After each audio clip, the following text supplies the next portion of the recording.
Hello, everyone, and welcome to Workshop 1 of Storytelling Through Spoken Word. This series of workshops is going to help us think through the importance of telling our own stories and how we can do so in poetry. The first two workshops will focus on our writing process, and the last two focus on performance. It's important to note that these sessions are about process and not product. You can revisit them time and again and produce something different each time. The first question we should ask ourselves is, why do stories matter? Tom Corson Knowles gives us 6 reasons. Firstly, he says stories are universal. He says that every culture has stories to tell. These stories form the basis for how we think about the world and our lives. Secondly, stories preserve culture and pass on cultural knowledge from one generation to another. In essence, stories keep cultures alive. But they also connect us to universal truths about ourselves and our world. Through stories, we share passions, fears, sadness, hardships, and joys, and we find common ground with other people so that we can connect and communicate with them. Think about some of your favorite writers, some of your favorite storytellers, some of your favorite poets. Although they may not come from the exact same context, or they may not have a similar upbringing, or even unique cultural experiences, but the stories themselves speak to the human experience. They speak to the human condition. And this is the universality of our stories. So that even if we come from different places, from different histories, stories allow for connection. Stories, again, the importance of oral culture, the importance of oral literature is that we're able to pass knowledge from one generation to another. Number two, stories help us understand our place in the world. He continues to say, stories transcend generations. They create connections with others. We learn about behaviors and consequences. Stories show us what we have in common with others, and we learn to engage with others in spite of our differences as we come to understand who they are and where we stand in this world. Stories help us create our identities as we tell stories of how we think, what we feel, and how we justify our decisions. Through such rich experiences, we come to understand our unique perspective and our place in the world. So, what he's saying here is that stories create community and help us understand our place within that community. They help us to build and develop community by not only knowing our own stories, but the stories of others as well. Thirdly, he says that stories help us learn how to act wisely. And I'm sure we can all agree with what he says is that stories make us human. There are great many lessons to be learned from stories. Stories make learning effective, and that is why children engage so well with storytelling. We tend to remember and process information better when we hear or read a story because narratives reach deep into our psyche and provide a deeper understanding of concepts, thoughts, and ideas. Facts and figures are, of course, very important in the world that we live in. But there's a way in which stories connect to our emotions, connect to those things that make us human, that give feeling to facts and figures. And so the way in which he suggests here is that we're able to learn from the lessons in stories. Of course, not all stories have a didactic end to them, but there's a way in which we can learn about the past. And this is really important if we think about the idea of not repeating history. It's because we learn from the stories of those who has passed before us. Next, he says, stories help shape our perspective of the world. Everyone has a story to tell. And this is really important here because sometimes it may feel like your story is not important enough. Your story has nothing to teach us. Your story has no place in the world. But what Corson Knowles is saying here is very important, especially for young storytellers. As you're developing your voice, developing your craft, it's important to know that you have a story to tell. You have yours, and if you pay close attention to your story, you will realize that your stories are a collection of your experiences, and it is your perspective that shapes the meaning of your stories. He continues that stories help us explain everything in our experience, from science to relationships, from feelings to memories, and from questions to objections. The stories you tell shape your perception of the world, and your perception of the world shapes the stories you tell.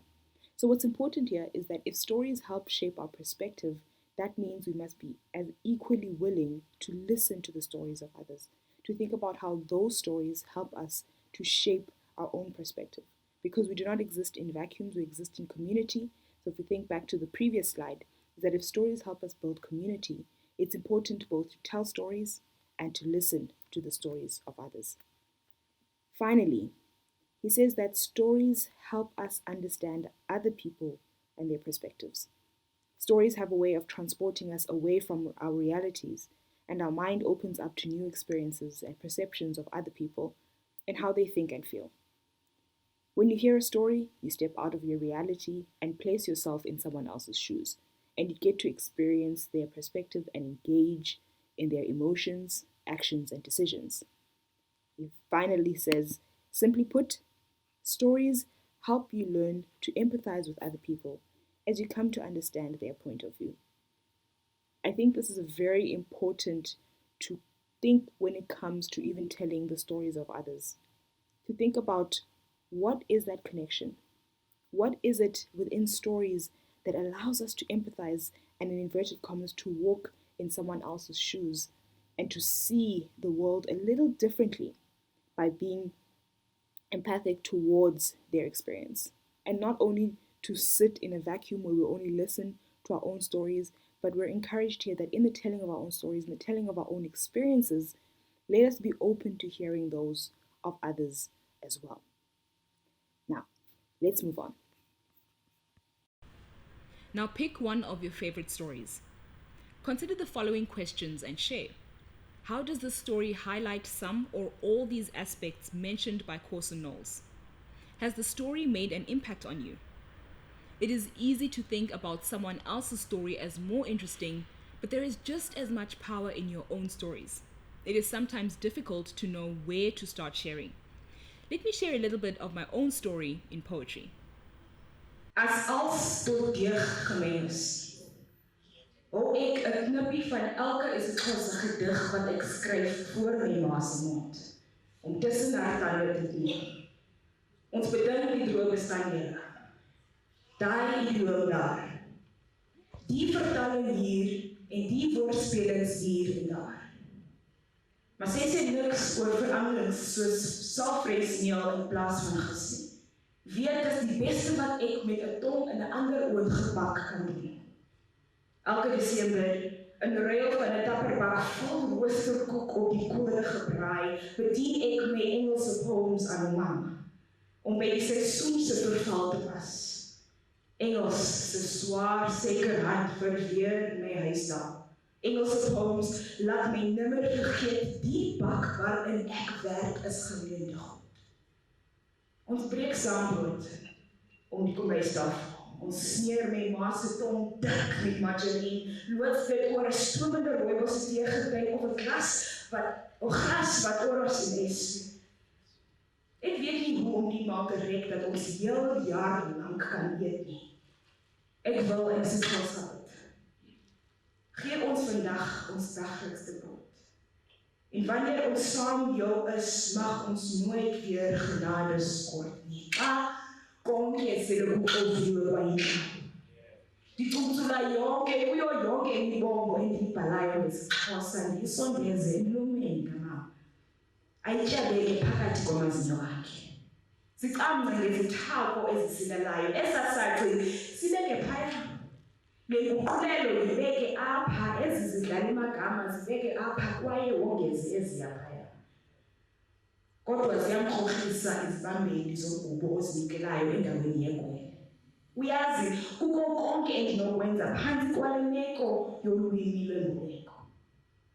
Rhoqo ngoDisemba, xa ndinwase isitya sikaTupperware esigcwele irostile ezivavanywe emalahleni, ndiye ndabele umama imibongo yesiNgesi, ukuyelenanisa iziyolo zelixesha lonyaka, isiNgesi nokuchexa kwaso sidlekisa ulwimi lwam lenkobe. Imibongo yesiNgesi iyala ndilibale ukuba esi sitya singakuva ndixelela kuso sesemboleko. Xa siqhekeza isonka etafileni yasekitshini, joba ulwimi lukamama nemajaleni, silukhaphele ecaleni komphunga wetirobos, okanye silulumele ngeglasi ebandayo yorosi. Andazi ndingasonga njani esi sidlo sikwazi ukusithwala unyaka wonke. Ndinoqala ukuthandaza ngesiXhosa. Siphi namhlanje isonka sethu semihla ngemihla kwaye sithi sakumanyana nawe ungaze usiyeke silambathe inceba kwakhona when all is next to door. I hold a pinch of every isiXhosa poem I write up to my mother's mouth to knead between her teeth. And we deliberate on dry ingredients. This idiom here, these translations there, those puns there, and these ones here. But she is mum on my substitution of self-rising flour for yeast. She knows it is the best I can do in the circumstance of a tongue baked in surrogacy. Every December, in exchange for a Tupperware full of rusted cook tried over coals, I present Mama with English poems to match the decadence of the season. Because English, with its heavy hand of sugar, corrodes my vernacular. And English poems never let me forget that this bowl I work in is borrowed. So when we break bread around the kitchen table, we slather slices of my mother's tongue with margarine, steer it along a steaming tide of rooibos, or a glass sweating with ice and moros. But I don't know how to make this meal last me all year long. Because I want to pray, Mrs. Xhosa, give us this day our daily bread. But when we commune with you, never let us need grace again.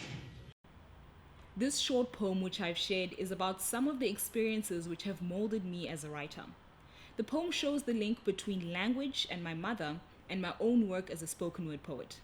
But it's often difficult to know what to pick when telling your own story. Here are some icebreakers for the class to help you get started. The 3 questions game. Everyone in the group writes down 3 provoking questions they would like to ask others in the group. Not the normal, what's your name type questions, but something like, where is the most interesting place you have ever traveled? Or, name a topic you feel absolutely passionate about. Give them time to mingle and to ask 3 different people in the group one of their 3 questions. Get back together and have each person stand and give their name. As they say their name, ask the group to tell what they know about this person. The 3 in common game. Break the group into 3s. Their objective is for each group to find 3 things they have in common, but not normal things like age, height, or hair color. It must be 3 uncommon things. After letting the groups converse for 10 to 15 minutes, they as a group must tell the rest of the groups the 3 things they have in common. The pocket purse game. Everyone selects 1 or optimally 2 items from their pocket or purse that has some personal significance to them. They introduce themselves and do a show and tell for the selected item and why it is important to them. These 3 exercises will ease the group into sharing more about themselves and finding overlaps in the uniqueness and universality of their stories. Here is a prompt poem to get started on writing your story in poetry. Take the item which you found in the pocket purse game and write a poem on a memory attached to the item. Here is the prompt poem for inspiration. For the constellations in your palm. Oh, to see planets pressed on pages, to follow their orbit from imprint to contents pages, for a chance to converse with the sages and watch the human spirit as it rages through ages and angels march up and down margins, waiting for us to join them. With every flick of a page, we harness telescope sentences, turn them inside out, only to discover that irises are not dark holes, but portals into galaxies and universes where we spin with time towards time away from time, and realize that aliens do exist right there behind ellipses. I am convinced that God moves in the blank pages between chapters and spaces between sentences. Ink cannot capture mystery and eternity. It is a mystery for the occasional visitor.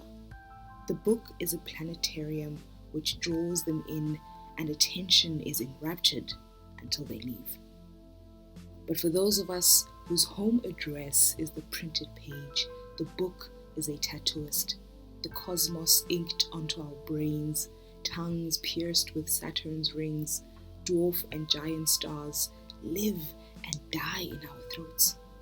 Our pores leak stardust from Sunday strolls on the Milky Way. We are space and imagination made human. These worlds find their expression in the irony of two covers. They are made for digging and discovery. Each word is a gem to be held up against the light, day and night, placed under solar then lunar scrutiny.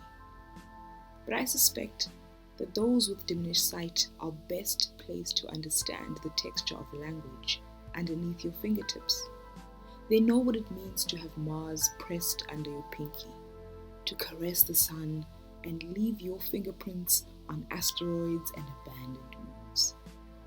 Every child deserves to know this bliss, to look around the darker pool of gravity on the soul and be reminded of the rockets parked in their eyes, to know that launching into a book through its spine is not to escape, but to learn how to recreate the world around them. I hope that this first workshop has helped us understand the importance of our individual stories and the place they occupy in the world. In the second workshop, we will journey further into memories and look at how the use of imagery creates an interesting journey through the senses. See you soon.